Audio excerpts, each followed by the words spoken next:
Welcome to Building My Legacy podcast. This podcast is designed for leaders and entrepreneurs who want to leave a legacy and will provide strategies that focus upon key elements for legacy creation, determining your desired impact and its benefit, increasing your legacy's reach by engaging key stakeholders, planning, prioritizing, and executing. Here's your host, Dr. Lois Sonstegard. Welcome, everybody, to today's Building My Legacy podcast. I have with me today Oumar Dieng. He is a resilience coach and looks at helping business people look at what their goals are and how to best achieve their goals, especially when they're in the process of a change in their lives. So, Oumar, please introduce yourself a little bit about telling us about who you are, how you came about being here and in the U.S. and in Minnesota. So I'm so happy to find another Minnesotan. Yeah, and how you got into coaching. I think it's fascinating. So please share your story about coaching. Great. Well, thank you for having me on the podcast, Lois. I really appreciate it. I got into coaching by accident. The first client I had was an unpaid client. Actually, it was a coworker that approached me based on some strategies that I applied to my own personal growth, my own career growth, that she noticed that were getting me results. And she, more specifically, she noticed that I was very visible in the company, even though I just had a basic professional, lower level professional job. But I was very visible in the company, and I could talk to people in our board or our leadership of the company, as well as the janitor that's walking around the grounds. But anyway, because of that visibility and some of the things that I did, I managed to really grow very quickly in the company that I was working on at the time. So she approached me and asked to have lunch one day, and we connected. And I just listened to her for the most part, and listened to her aspirations and her goals and what she wanted to do. And from there, I shared some things that she could do and implement. And to my amazement, she actually did take those things and put them into action. And within about 3 months or so, she not only got a new job within the company, but a higher level job, and was able to propel her career to the next level just by taking those pieces of advice that I had given her. It's pretty amazing. It's pretty amazing what coaching can do when you can really look at what a person's goals are, and when they're able to take action, because sometimes we're limited by people's willingness to take action. I want to just go back for a moment, Oumar, to resilience. You talk about resilience, but you've had life experience that has caused you to really learn what resilience is all about. Could you share a little bit about how that came about and how you've developed that as part of your coaching? Yeah, that's right. I when I was younger, when I was 16 years old, at the time I lived in West Africa, in a country called Mauritania. We had a group of people come to our house with weapons, machetes and makeshift weapons. And they were looking to knock down and tear down the door and walk into our home. This was as a result of some conflicts between people of Senegalese descent, which my family was of, and people of in Mauritania, really Mauritanians.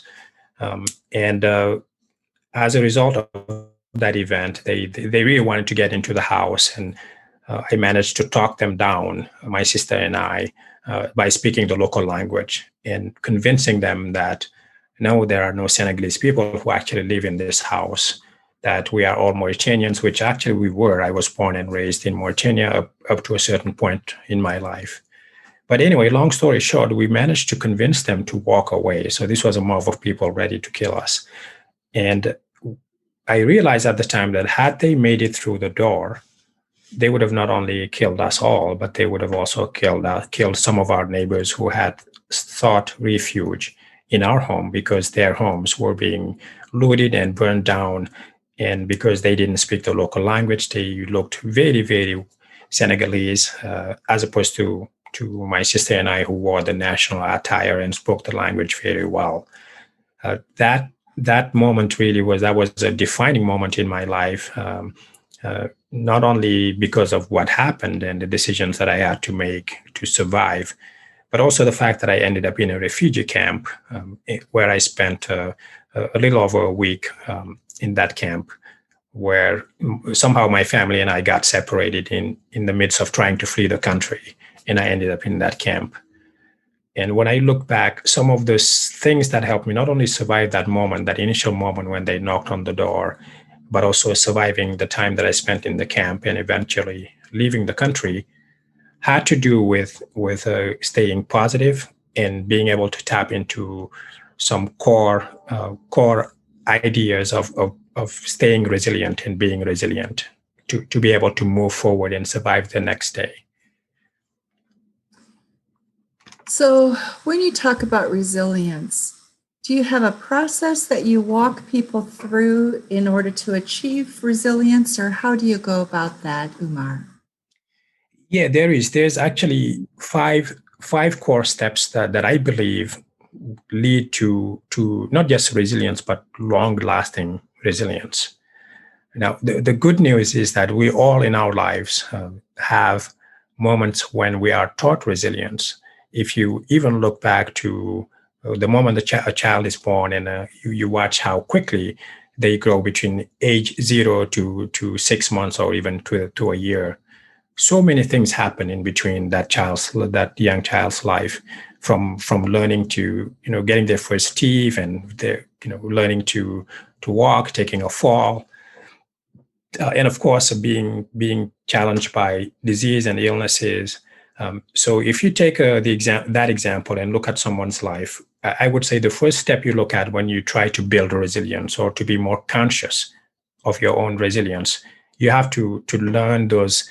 You have to look back at those life lessons that may appear small on the onset if you look back, but all along they have been preparing you for that big, difficult challenge and that big moment that would happen in your life. So, the first time you fell off a tree, or the first time you got your first heartbreak, maybe in high school or primary school, and so on and so forth, divorce maybe, or, the first time you lost someone you loved, all those, what I would call those small micro-resilience events, are actually preparing you to be stronger and to be more resilient. And so that's the first step, I would say, is that you have to realize, and once you're conscious of that fact, of that, wait a minute, I have survived dozens and dozens of events. I am resilient by nature. We just don't realize when something bad happens to us. We don't realize how strong we really are but when you think back, it gives you that realization, hence that power, to that willingness to face whatever your challenge is. So that's what I would say is the first step to being more resilient. The first step is to realize you have something internal to draw on, because you've had experience, your unconscious mind, so to speak, has records of how you've been able to sustain and overcome. What would be the second? Yeah, the second one is to use what I would call anchor memories. We all know what a memory is. It's you're recalling something that happened in your either recent past or maybe even a longer term past. But an anchor memory is looking back at a specific memory, something that happened in your life that's so powerful and so emotionally charged that it's a memory that stands on its own as a defining memory in your life. So if I give you an example, when my father died in 1985, when I was very young, when I was 11 years old at the time. And one of the memories that I had of him was to just that feeling of being loved and being trusted and feeling safe that I would have when he was off of work on Saturday or Sunday mornings, and I sat next to him and he was reading his books, his comic books. He loved comic books. These are comic books geared to an older demographic. But anyway, I loved the fact that I would sit next to him and we would spend half an hour to an hour and just reading through this comic strip. And that's one of my many anchor memories.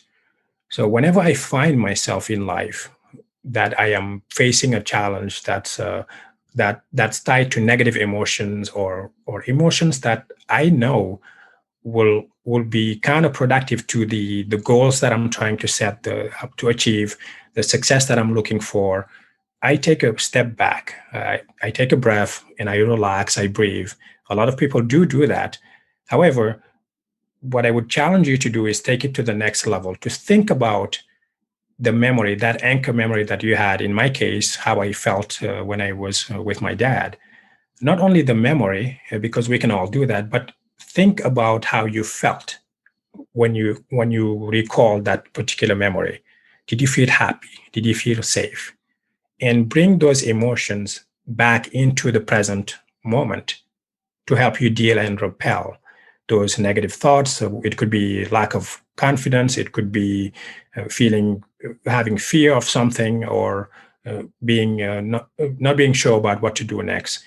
Those new memories will actually help you not only feel more confident, but also feel more motivated to take action and move forward. Wow. So, and it's so true. Positive memories, if being able to use them during a stressful or difficult time, allows us to get to access resources that we forget we have, and we just don't use when we really could use them effectively. Right. So number 3, what would be the third? The third would be the power of letting go. What I mean by that is we will face challenges in life. That's just a given. It will happen. What's going to be different and what's going to change is the magnitude of that challenge. So it could be, well, you may have a fender bender one day, and the next day you could be dealing with a tree may have fallen in your backyard. So they will vary in difficulty. Now, when you face those challenges, and a good example would be if you lose someone you love, or if a relative in your family passes away. Yes, it is absolutely perfectly normal to grieve, and I recommend that. However you grieve, do that. But once you've done all of that, at some point in your life, you have to learn to move on. And to be able to move on, you have to learn to let go. And the power of letting go, what it allows you to do is to say, okay, it happened to me, I grieved, I learned from it, and now I'm letting go, because only by letting go will you be able to embrace your future.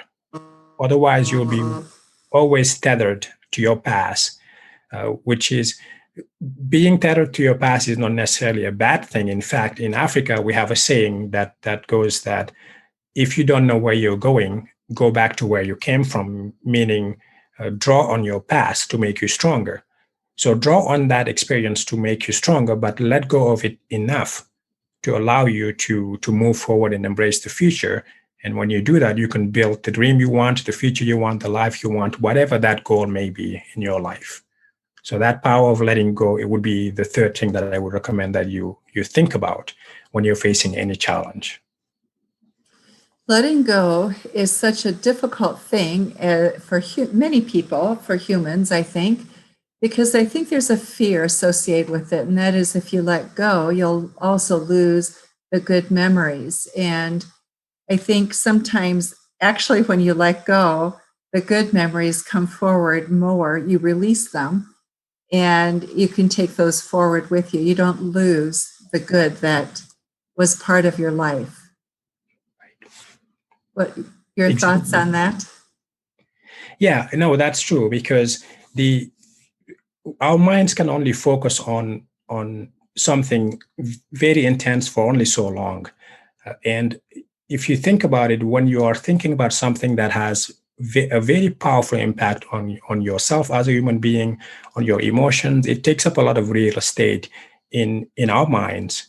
And for us to be able to really focus on anything, you have to be able to not only be excited about what you're looking forward to, but also not be chained down by something. So letting go really is, that's why a lot of people would say, a lot of religions actually would say, you need to learn to forgive so you can move forward. Really, the wisdom behind that forgiving someone so you can move forward is that it allows you to let go, so it's not taking up real estate in your mind all the time. So true.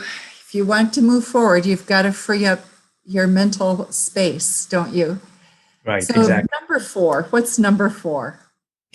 So number 4 would be to leverage your support system, and this is at the base of a lot of therapies, a lot of ways to heal. Really, in this world we weren't born alone. We would do ourselves justice and we'll move further if we realize that there are certain things that you can do alone and you shouldn't do it alone.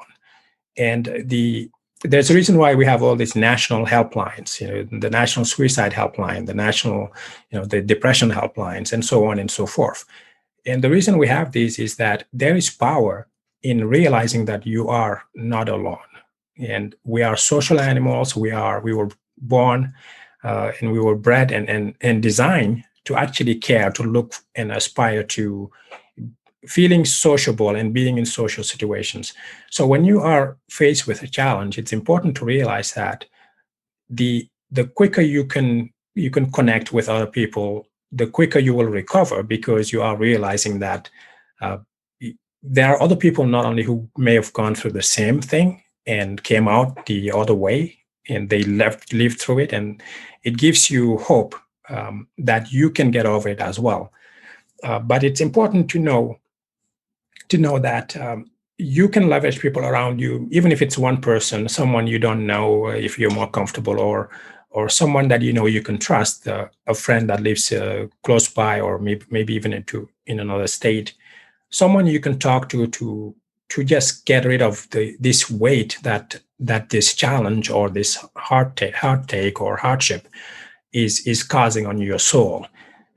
The expression, I when you do that, and when you are relieved of that thought of thinking that you are alone in the world, in your grief, or in your challenge, or in your poverty, or in your sadness, or in your indecision, whatever it may be, there's an expression that comes out of that, which is, I feel like the weight of the world has been lifted off my shoulder.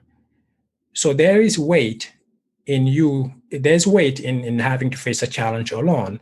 And that weight is heavier when you have to do it alone. The moment you speak to someone about your challenge, you literally start to feel that there is this virtual weight that's being lifted off your shoulders. And that happens because when you share your hardship, you are also getting rid of its impact and its hold on you and on your spirit. So it's a good thing to leverage your community. It could be just a friend, again, like I said, or it could just be making a phone call to someone who can help, or some organization that can help you.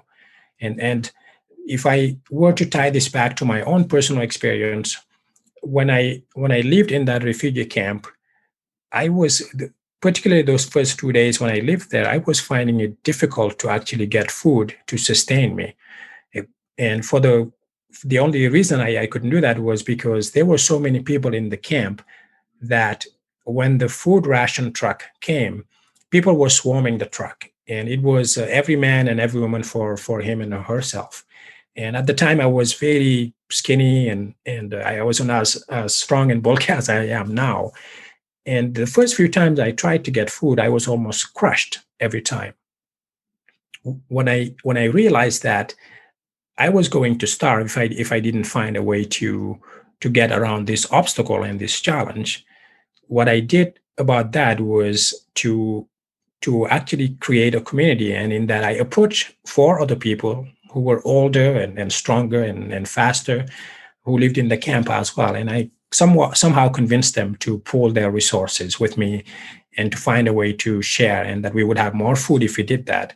The moment I did that, the moment I looked for help and became part of a group or part of a team, if you will, if you want to draw a comparison to work.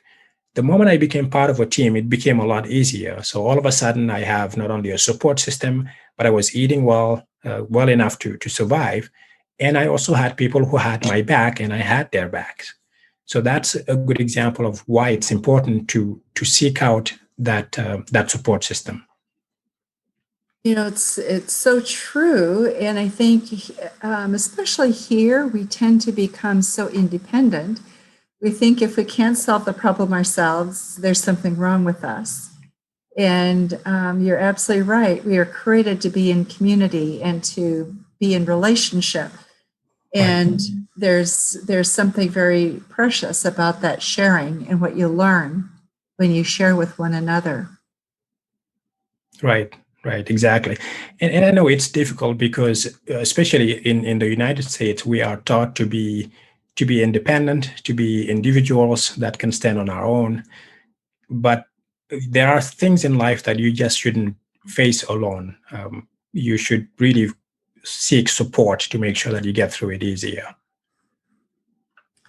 So the fifth point would be what?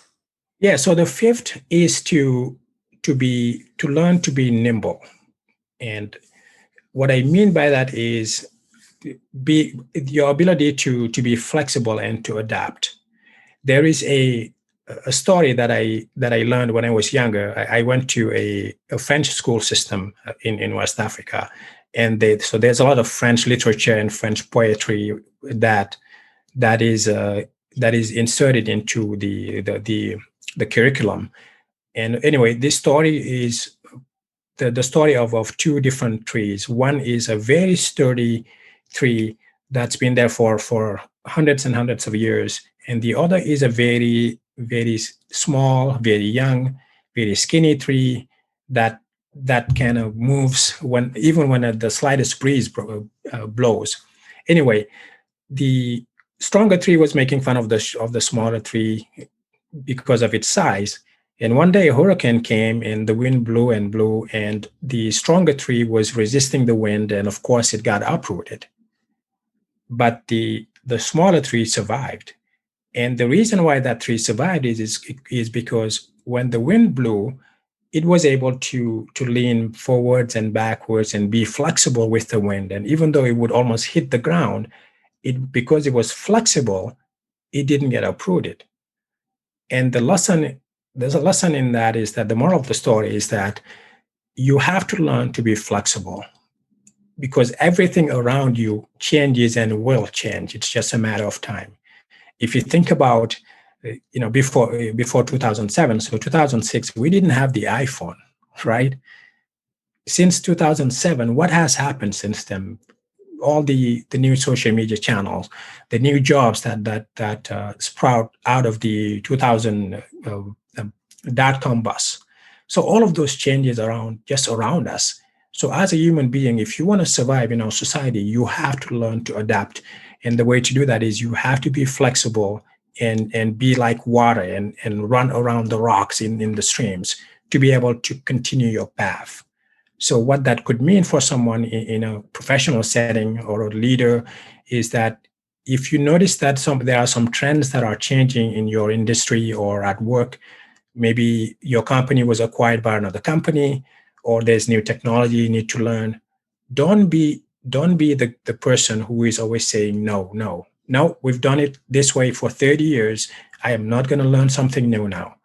If you stick to your guns, you are going to be an obsolete dinosaur, and it's not going to work in your favor. And one of my favorite quotes is the one from Alvin Toffler that says, that the illiterate of the 21st century will not be those who cannot read and write, but those who cannot learn, unlearn, and relearn. So that key portion there is to learn, which is what you've already always known. But at some point in your life, you have to relearn what you thought you knew. But also at some point in your life, you have to unlearn some of your behaviors. So there's something that you're doing that's no longer relevant, that's stopping you from moving forward and reaching the goals you want to reach, that you need to completely unlearn. And sometimes that's the hardest thing to do, is to unlearn something. So that's what I was talking about when I say to be flexible and to be nimble. So that's an important key aspect of being able to grow in life and to be more resilient. So true. We can only hold so much data in our brains. And Right. at some point we have to download if we're going to move ahead. And it's like carrying negative baggage. You have to get rid of it at some point. Otherwise, it's, like you said, too heavy. But the same is true with information and knowledge, or your perception of the world. Right. If you can't alter it and you are carrying old images while you're trying to adapt to new, it can be exhausting. Absolutely. So, Oumar, our time is almost up. And before we conclude, thoughts, things that we haven't talked about that you would like to share with our audience that you think is important for them to hear? Yeah, I think we are going through some tough times right now, and I think everyone is feeling it. What I would say is, whenever there's a challenge, there's also opportunity. While it may be difficult to see it when you're going through the thick of it, there's always something positive that may come out of a challenge like this.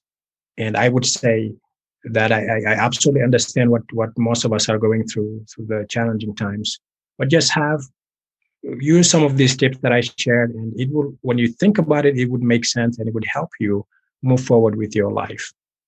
If you're going through a tough time, it's okay to understand that it's not your fault. It's something that happens to everyone, and just learn that there are better days coming forward.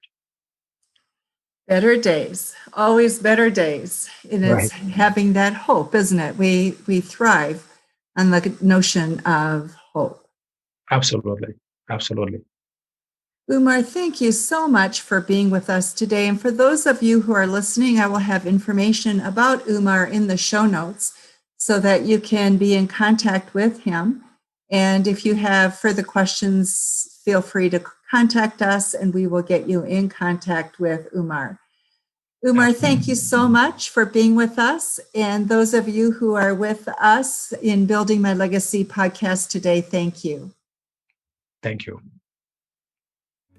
You've been listening to Building My Legacy podcast with Dr. Lois Sonstegard. To book your appointment with Dr. Sonstegard, visit www.buildtomorrow.com.